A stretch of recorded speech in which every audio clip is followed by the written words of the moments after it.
प्रजापति के साथ हुआ, जिससे उनके हैरश्व नाम के 10,000 पुत्र हुए।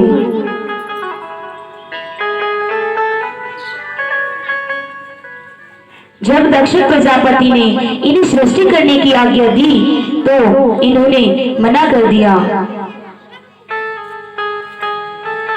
उन्होंने बोला कि बेटा सृष्टि की रचना तो करो।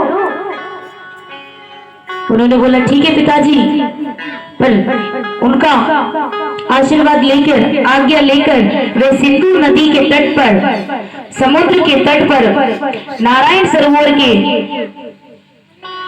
तीर्थ पर जाकर बैठ गए।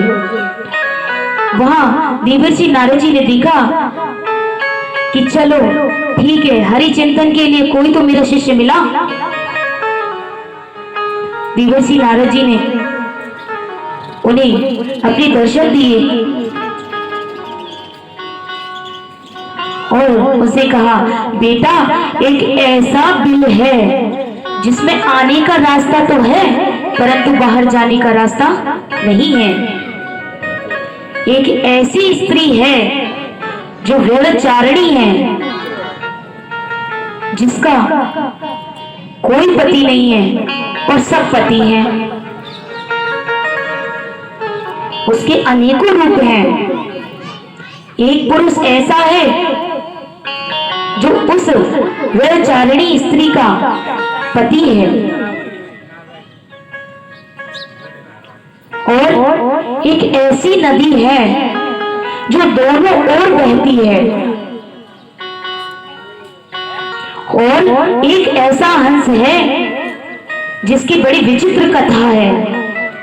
नारद जी बता रहे हैं प्रजापतियों के पुत्रों को, क्या पुत्र तुम जानते हो ये सब? हैरश्व ने बोला कि नहीं महाराज, हम ये सब नहीं जानते,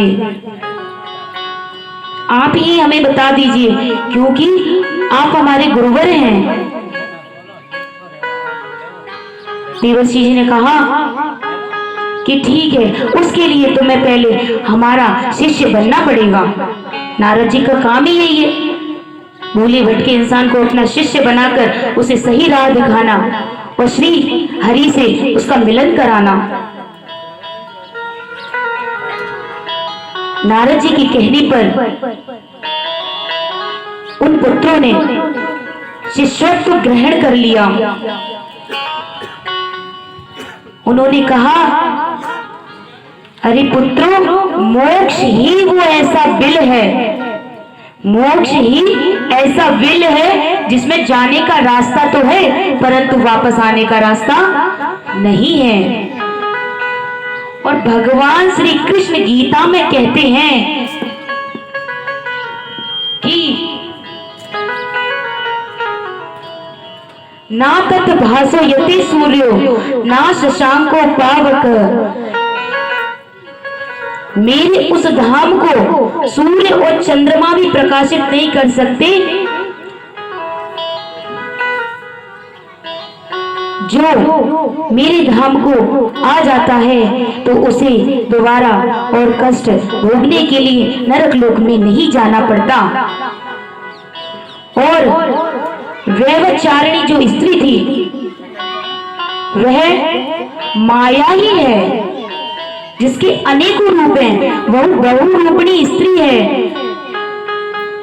सांख्यकारी में श्री ईश्वर कृष्ण जी कहते हैं कि अजामेका लोहित शुक्ल कृष्णाम, एक ही माया के रक्त श्वेत और कृष्ण रूप है। उस माया का जो रूप है वो श्वेत यानी राम और कृष्ण यही है। वह अपने समान ही प्रजा की सृष्टि करती है और उसका संहार भी कर देती है। भगवान ही उस व्यभिचारिणी अर्थात मोह माया के पति हैं।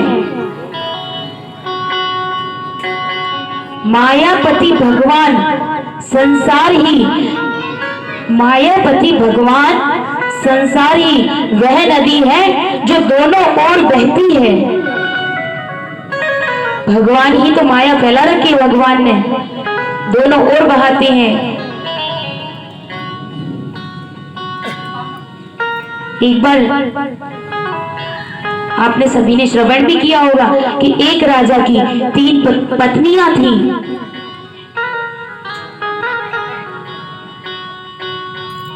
पहली पत्नी बोलती है, जब वो बोलते हैं कि महाराज आज आप कहाँ जा रहे हो? महारानी से बोलते हैं, देवी हम थोड़ा शिकार पर जा रहे हैं। रोज शिकार करते, रोज घर आते। एक दिन महाराज अस्वस्थ हो गए, बीमार पड़ गए। बीमार पड़ते पड़ते रोग ने उन्हें इतना घेर लिया कि वह अपनी सरसैया से उठ भी नहीं पा रहे थे। उन्होंने कहा, देवी अगर मेरी मृत्यु हो जाएगी तो क्या तुम मेरे साथ चलोगी? उसने कहा कि हाँ प्रभु, मैं आपके साथ चलूंगी। दूसरी ने कहा, दूसरी से पूछा कि क्या देवी तुम मेरे साथ चलोगी? उसने बोला कि प्रभु अब वो तो आपकी इच्छा है ले जाने और ना ले जाने की, वैसे मैं तो आपके साथ नहीं जाना चाहती। अब तीसरी पत्नी से पूछा कि देवी क्या तुम मेरे अंतिम समय में मेरे साथ चलोगी? उसने कहा, अरे महाराज तुम ही जाओ, मैं क्यों जाऊं? मैं क्यों जाऊं? आज तुम हो, कल कोई और मेरा पति बन जाएगा, मैं तुम्हारे साथ नहीं जा सकती। महाराज बड़े दुखी हुए, उन्हें अपनी पहली पत्नी याद आ गई। पहली पत्नी उन्हें याद आ गई।